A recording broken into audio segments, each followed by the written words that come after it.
From the Presidential Palace, Manila, Dateline Malacañang.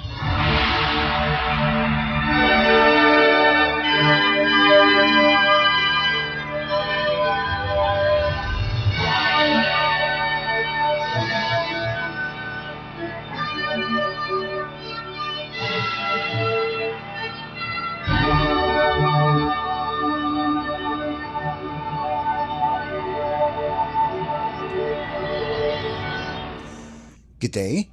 This is Dateline Malacañang. Philippine President Ferdinand R. Marcos Jr. on Thursday commended the Philippine Coast Guard, or PCG, for demonstrating that government is still worthy of the people's trust as his administration continues efforts to strengthen transparency and accountability in public service.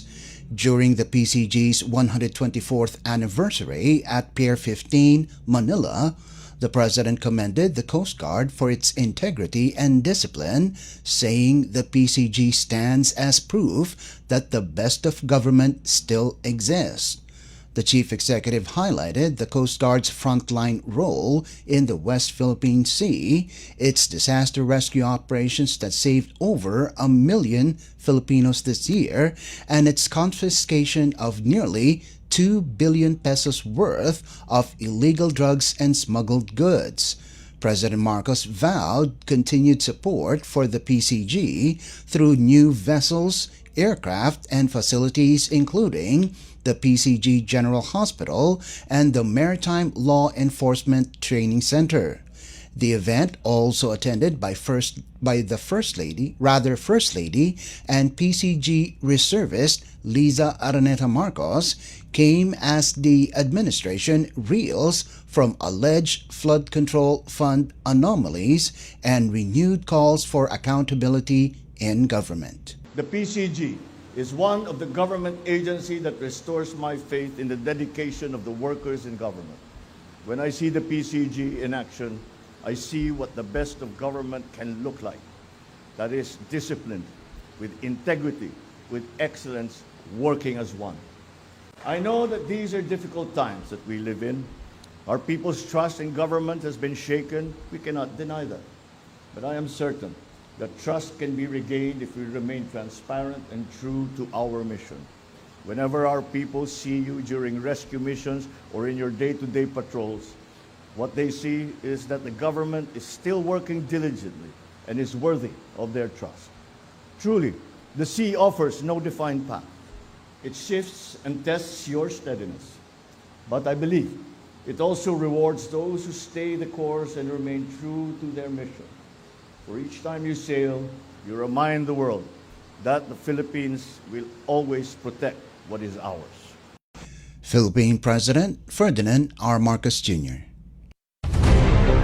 Dateline Malacañang.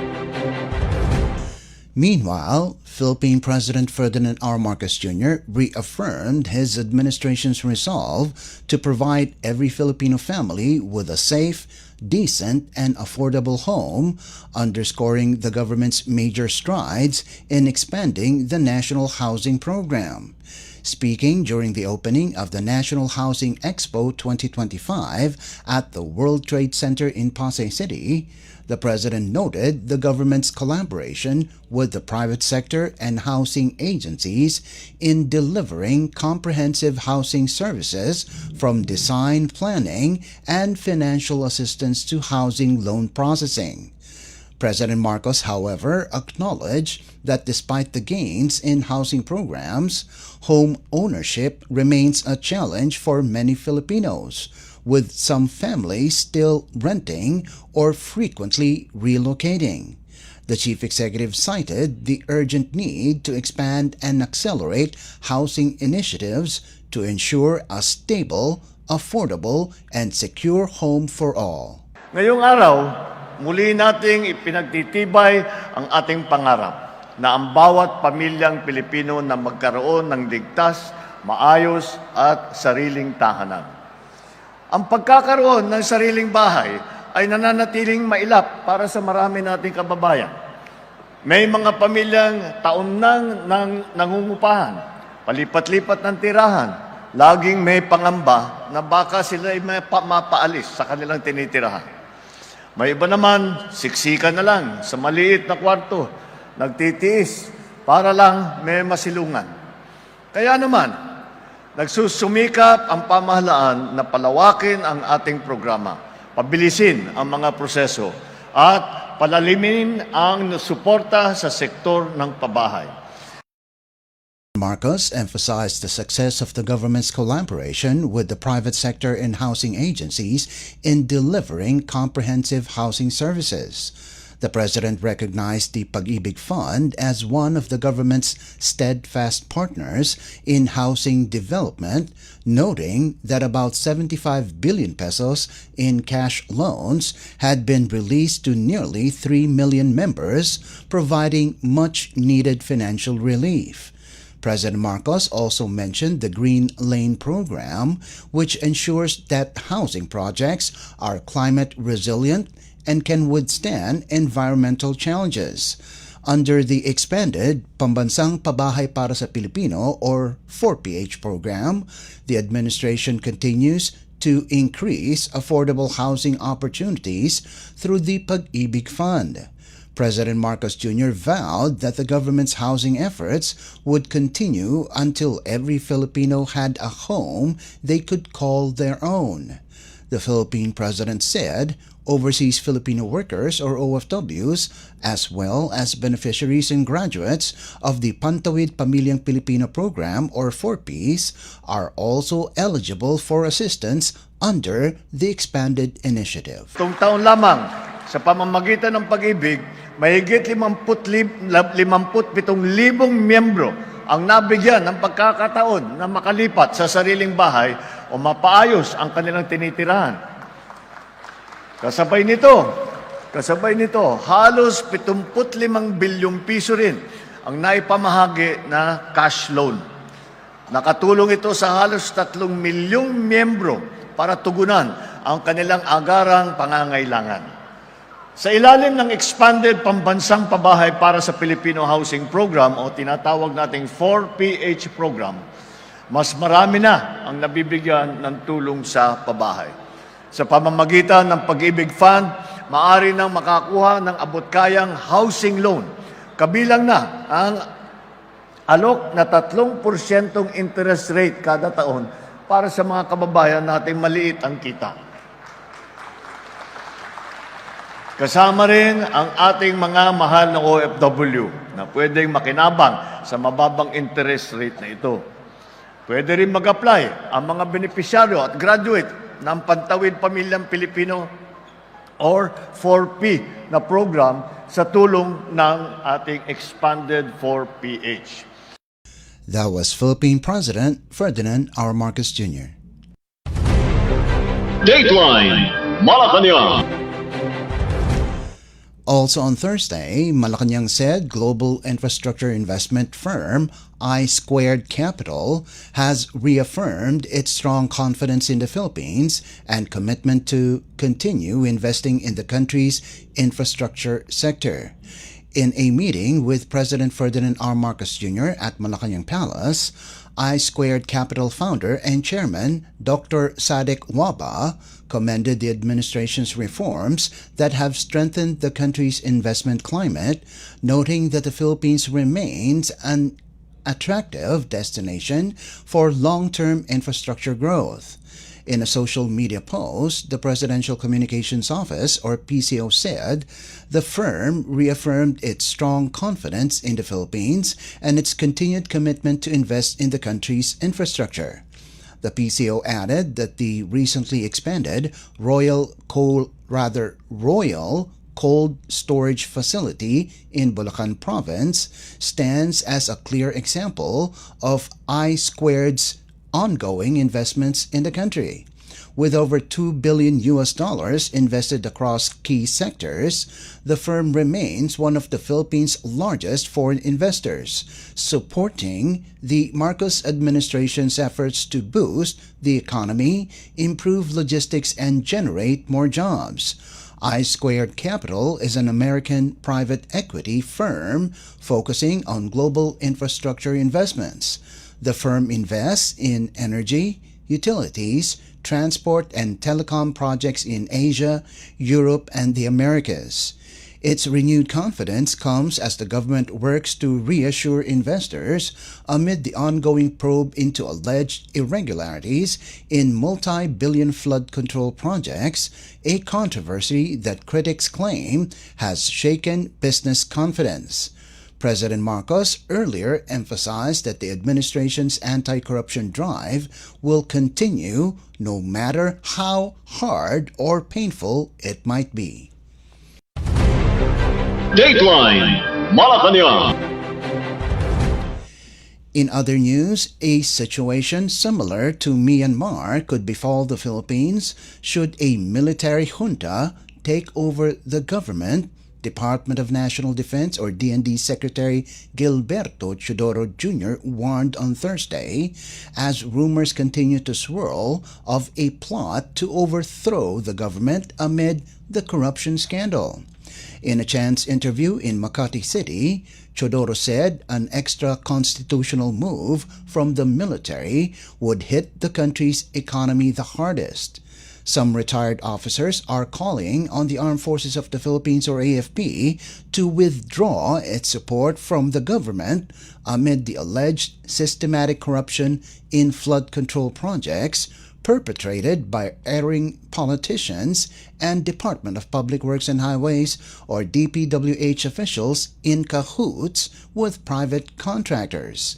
Myanmar has been under sanctions after a junta installed itself in power in February of 2021 by ousting democratically elected officials, including Nobel Peace Prize laureate Aung San Suu Kyi. Chodoro also said a government ruled by the military would not receive support from the majority of the nations. The DND chief urged the soldiers and the public to protect the rule of law and examine the motives of the groups calling for a coup. Dateline Malacañang. The Department of Public Works and Highways, or DPWH, has named 22 officials and contractors in charges filed before the Office of the Ombudsman, or OMB, in connection with alleged anomalous projects in the provinces of La Union and Davao Occidental. Independent Commission for Infrastructure or ICI Chairperson Andres Reyes accompanied DPWH Secretary Vince Dizon in filing the cases for malversation and violation of Section 3E of Republic Act or RA number 3019 or the Anti-Graft and Corruption Practices Act. Named in the DPWH complaint were Gil Lorenzo, District Engineer, DPWH La Union 2nd District Engineering Office or DEO. Raul Gali, Assistant District Engineer, DPWH La Union 2nd DEO. Mario Laroya, Chief, Construction Section, DPWH La Union 2nd DEO. Ethel Guerrero, Project Engineer, DPWH La Union 2nd DEO. Joseph Deliso, Project Engineer, DPWH La Union 2nd DEO, Christian Eduria, Project Engineer and Materials Engineer, DPWH La Union 2nd DEO, Albemar Elois Estipular, Materials Engineer, DPWH La Union 2nd DEO, Nestor Sibayan, Representative, Office of the Construction Section, DPWH La Union 2nd DEO, Aris Graciano Novencido, Representative, Office of the Quality Assurance Section, DPWH La Union 2nd DEO, Jose Perez, Representative, Office of the Planning and Design Section, DPWH La Union 2nd DEO, Zaira Marie Estipular, Representative, Office of the Maintenance Section, DPWH La Union 2nd DEO, Dan Hinete, Chief Finance Section, DPWH La Union 2nd DEO, Marivic Manalo, Silver Wolves Construction Corporation, represented by Moises Tabucol, General Manager, and Alvin Diego.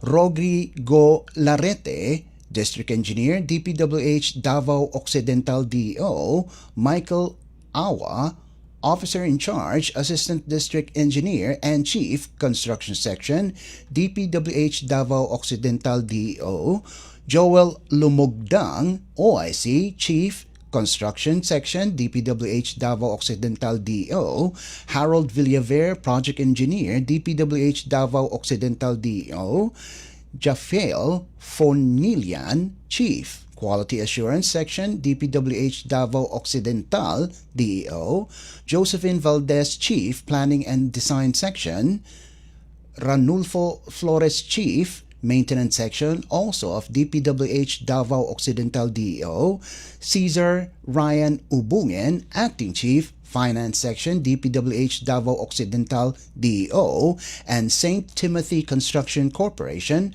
represented by Maria Roma Angeline Rimando, Authorized Managing Officer, and or Cesara Rowena Discaya. ICI Executive Director Brian Keith Hosaka said the DPWH filing is separate from proceedings in the body. Meanwhile, Reyes said the ICI will thoroughly scrutinize cases before it can file the same before the court. He said they hear the clamor of the Filipino people for more transparency and will push to live stream the hearings as soon as possible. Dateline Malacañang. Government agencies are now directed to use energy-consuming products or ECPs that comply with the Department of Energy or DOE's minimum energy performance for products standards under the Philippine Energy Labeling Program. The DOE, in a press release on Thursday, said the Interagency Energy Efficiency and Conservation Committee or IAECC has adopted a resolution on the implementation of Republic Act or RA 11285 or the Energy Efficiency and Conservation Act. It said the move supports the accelerated implementation of the Government Energy Management Program or GEMP pursuant to Administrative Order No. 15 Series of 2024, which mandates all government offices to reduce energy consumption. Energy Secretary Sharon Garin, who chairs the IAECC, said the government must lead by example by ensuring that all agencies procure only energy-efficient products certified under the DOE's labeling and performance standards to promote responsible energy use, save public funds, and contribute to the country's sustainability and climate goals. The DOE said the directive aims to ensure that government institutions adopt energy-efficient technologies that reduce electricity use, cut operating costs, and lower greenhouse gas emissions.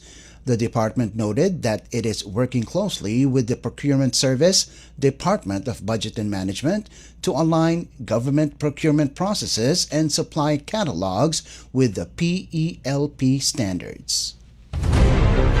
Dateline Malacañang.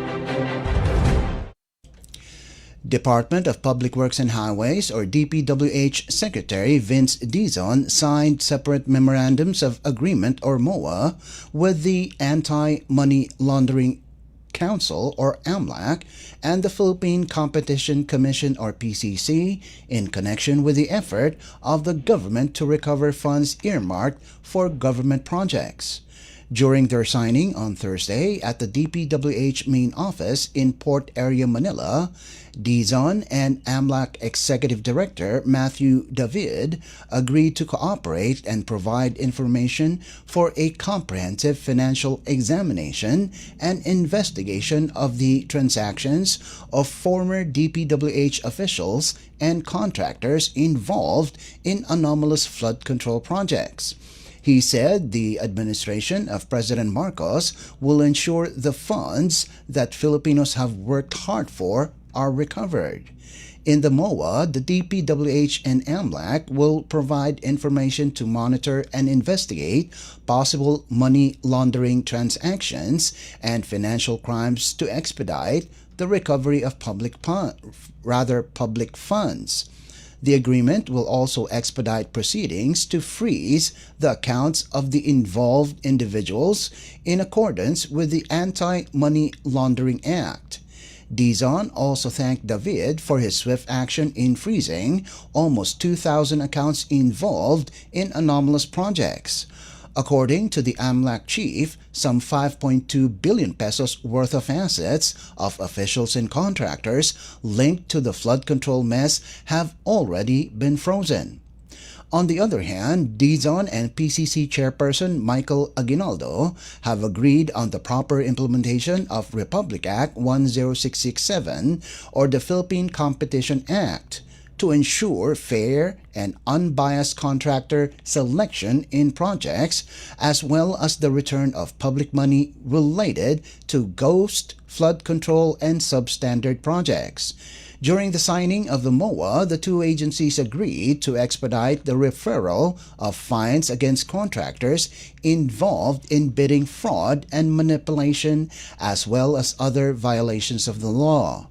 Dizon said the agreement is part of the reform to clean up the DPWH and return to the government of the funds allocated for public projects. Secretary Dizon also thanked Aguinaldo for the PCC's swift action in the 12 cases filed by the DPWH regarding bid rigging against 5 contractors. Dateline Malacañang. And finally, the Department of Migrant Workers, or DMW, has deepened its collaboration with Hungarian partners and even the Philippine Embassy there in an effort to strengthen the protection, welfare, and labor mobility of overseas Filipino workers, or OFWs, in Hungary and neighboring countries.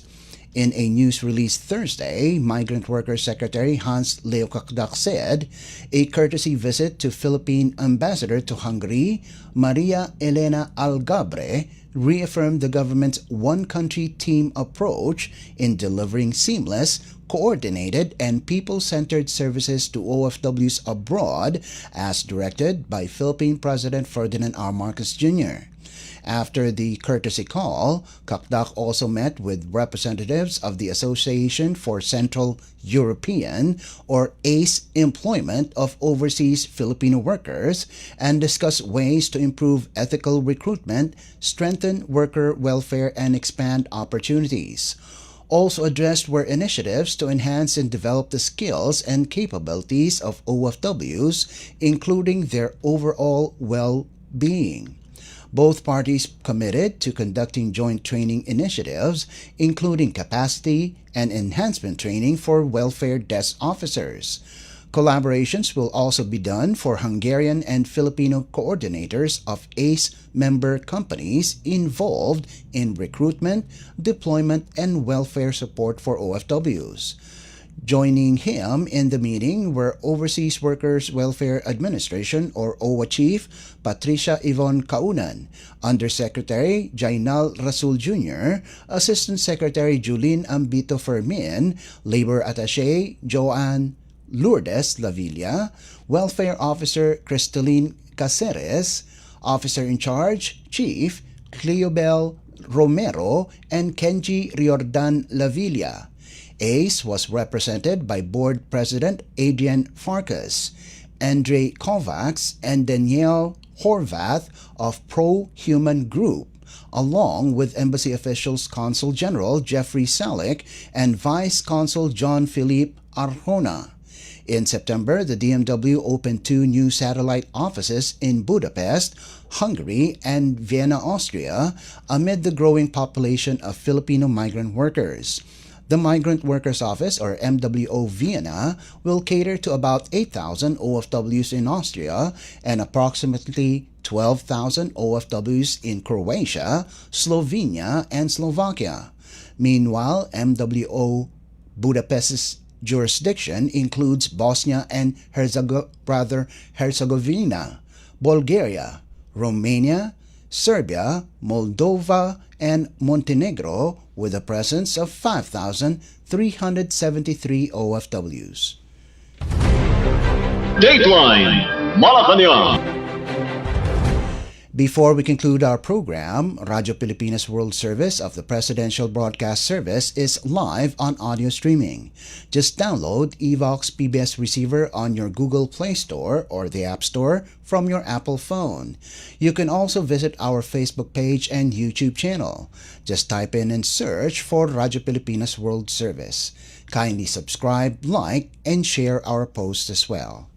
And that concludes this edition of Dateline Malacañang. For Radyo Pilipinas World Service, this is Leo Magpayo. Good day and stay safe. From the Presidential Palace, Manila, Dateline Malacañang.